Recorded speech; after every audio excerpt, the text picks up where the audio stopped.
दोस्तों, एक बार गौतम बुद्ध अपने कुछ भिक्षुओं के साथ एक प्रवचन सभा में बैठे थे। उस सभा में बुद्ध के चाहने वालों से ज्यादा बुद्ध के शत्रु थे। यहाँ तक कि जिसने वह प्रवचन सभा आयोजित की थी वह भी बुद्ध से ईर्ष्या करता था। सभा का आयोजन राजा के महल में हुआ था, इसलिए राज्य के मुख्य लोग वहां उपस्थित थे। महात्मा बुद्ध सभा में जाने से पहले ही जानते थे कि सभा में उनके विरुद्ध कोई न कोई षड्यंत्र अवश्य रचा जाएगा। सभा में जाने से पहले बुद्ध का शिष्य आनंद बुद्ध को मना करता है कि बुद्ध, आपको वहां नहीं जाना चाहिए, वहां के लोग आपके साथ दुर्व्यवहार करेंगे। क्या पता उन्होंने आपके विरुद्ध कैसा षड्यंत्र रच रखा हो। लेकिन बुद्ध अपनी करुणा के चलते वहां जाने से खुद को नहीं रोक पाते। सभा की शुरुआत होती है। बुद्ध के साथ कुछ तीखे प्रश्नों से बुद्ध से ईर्ष्या करने वाले लोगों का यह प्रयास होता है कि बुद्ध से कोई ऐसा प्रश्न पूछा जाए जिसका उत्तर बुद्ध ना दे सके। परंतु बुद्ध सभी प्रश्नों के उत्तर बड़ी ही सरलता से दे देते हैं। सभा में उपस्थित लगभग सभी लोग अपने अपने प्रश्न पूछ लेते हैं और उन्हें उनके उचित उत्तर भी मिल जाते हैं। अचानक वहां एक स्त्री आती है और बुद्ध से कहती है, आप ध्यान की बात करते हैं, आप ज्ञान की बात करते हैं और आप सत्य की बात करते हैं। आप लोगों को सत्य के मार्ग पर चलाने की जिम्मेदारी लेते हैं, परंतु क्या आपके भीतर तनिक भी दया नहीं है? क्या आपको मुझ अबला की कोई चिंता नहीं है जिसको आपने गर्भवती बनाकर छोड़ दिया है? क्या आपको मेरे पेट में पल रहे इस बच्चे की कोई चिंता नहीं है? उस स्त्री की बात सुनते ही सभा में हड़कंप मच जाता है। सभी लोग एक दूसरे से बातें करने लगते हैं। उस सभा का ही एक व्यक्ति खड़ा होकर कहता है, अरे, स्त्री के सौंदर्य के सामने तो बड़े बड़े ज्ञानियों ने घुटने टेक दिए, फिर ये बुद्ध क्या है?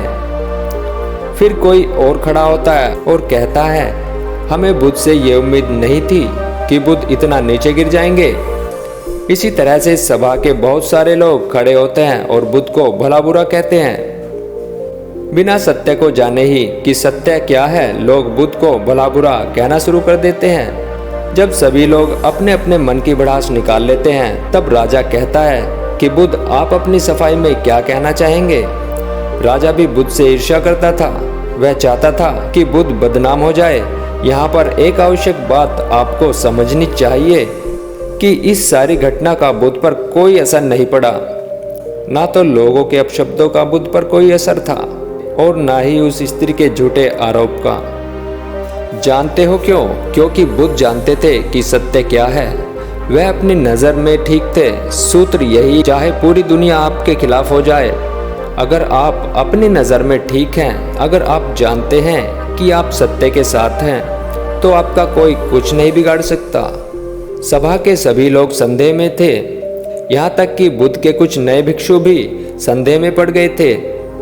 लेकिन बुद्ध जानते थे कि वह क्या है और यही आवश्यक था, इसलिए उनके चेहरे पर जरा सा भी बदलाव नहीं आया था। राजा बुद्ध से कहता है, बुद्ध, क्या आप अपनी सफाई में कुछ कहेंगे? बुद्ध उस स्त्री से कहते हैं, पुत्री, इस पूरे ब्रह्मांड में केवल दो ही लोग इस सत्य को जानते हैं कि तुम सत्य कह रही हो या असत्य। इससे पहले कि बुद्ध कुछ आगे कहते, वह स्त्री बुद्ध से अपनी नजरें चुराने लगती है।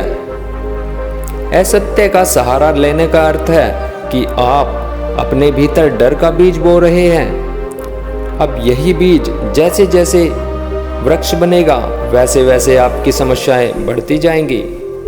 उस सभा का ही एक व्यक्ति उस स्त्री से कहता है कि तुमने बहुत बड़ी बात कह दी है। अगर यह गलत साबित हो गई तो तुम जानती हो तुम्हें क्या दंड दिया जाएगा। उस व्यक्ति की बात सुनकर उस स्त्री के हाथ पांव कांपने लगते हैं और वह तेजी से वहां से भागने लगती है। तेजी से भागने के कारण उस स्त्री के अपने पेट से जो गठरी बांध रखी थी वह खुलकर जमीन पर गिर पड़ती है और सत्य सबके सामने आ जाता है। उस स्त्री ने अपने पेट से गठरी इस तरह से बांध रखी थी जिससे लग रहा था कि उसके पेट में बच्चा है, राजा उसी समय उस स्त्री को बंदी बनाने का आदेश देते हैं, परंतु बुद्ध के कहने पर उस स्त्री को क्षमा कर दिया जाता है।